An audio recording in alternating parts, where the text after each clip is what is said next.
Good evening, everybody. Welcome to Barradale TV. We are publishing our little TV channel here from the Info Hub, and tonight with us we have Chris Arnold, who's just published his first book, The Shadows of the Herd. He's just also done a really nice talk on elephants. So I think let's just put it over to you and tell us a little bit about the background of your book and how it came about. Right. My deceased wife, Ricky, that's Monique's mother, she, for the 33 years of marriage, is saying to me, when are you going to write a book? When are you going to write a book?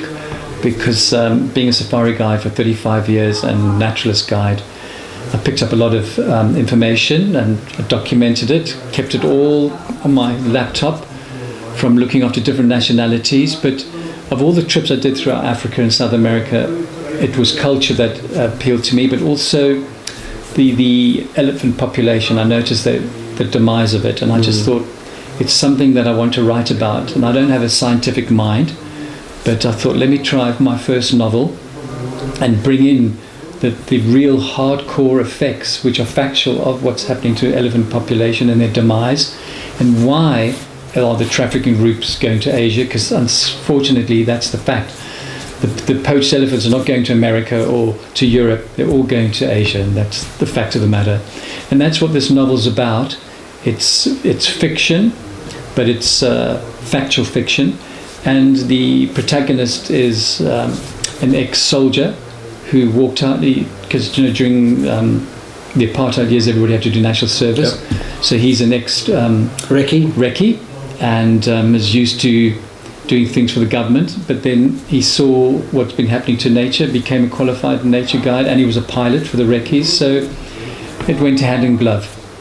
And now he's done many operations, but now this is a particular group of people, only seven people coming on a safari, for a 7-night safari in the Limpopo region, and it all goes pear-shaped. No pun intended. Yep. And of course, he's involved with trafficking. The poachers, who they're not poachers per se, they're traffickers. They'll traffic anything: human beings, people, animals, anything to do with conservation, making money. It's all it's blood money. Yeah, it's profit made out of blood. And that particular corridor in the Limpopo province, because the neighbours are Botswana, Zimbabwe, and Mozambique. And that is the old trafficking route. So it's in real time. Based on facts. It's really. based on yarn. And it's in real time. Mm-hmm.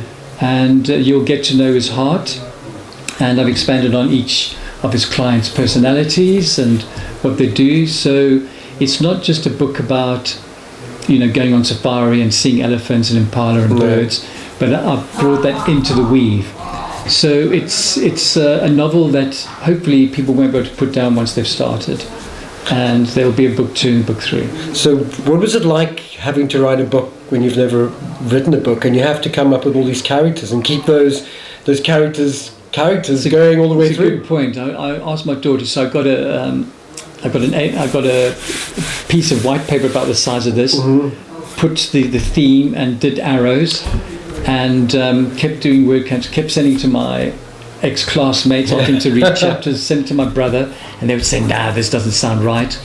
Spell check on Jacques' name, because it's got to be Jacques, Jacques Cilliers, and bring in the history of the Huguenots. Yeah. So there's a bit of historical content, but I did a lot of planning like that, and sometimes I would write from 6:30 in the evening to 5 a.m. in the morning, and then sleep for 2 days. I just because I had no work to do, and then because the restaurant was closed and we were quiet, so that's what I did.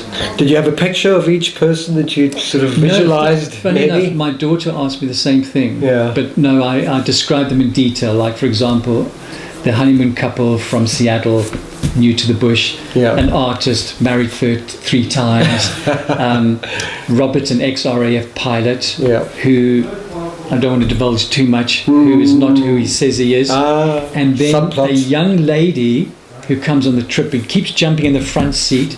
She's 38 years old. Her name is Emma Lawson. She's ex-CIA. She is a hottie, but she didn't tell the truth to Jacques, and it's all coming out.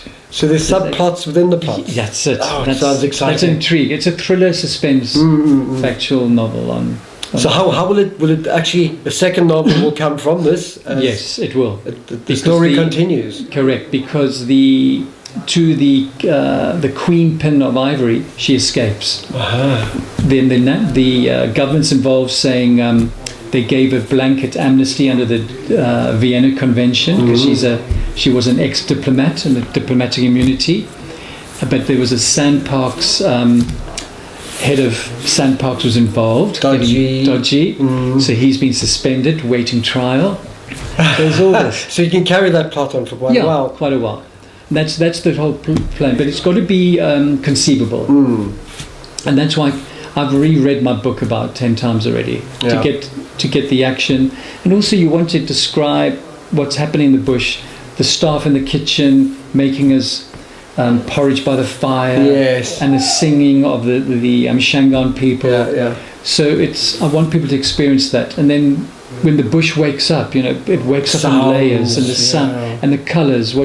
For a photographer, the magic hour in the morning and the magic hour in the evening. That's all encompassed in that.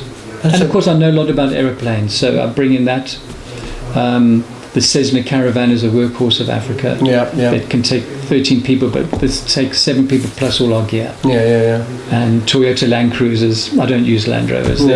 They break down too often. It almost sounds like it could be a movie one day. Well, geez, wouldn't that be nice, Graham? You should write the screenplay now. That Netflix say, Chris, we love your book. Here's $1 million. Well, we could put Barrydale on the map. It's a good start, anyway. It's a good start.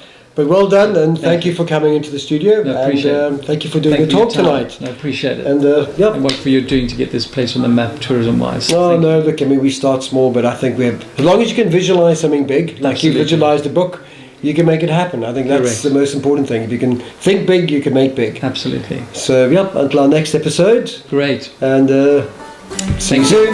Cheers.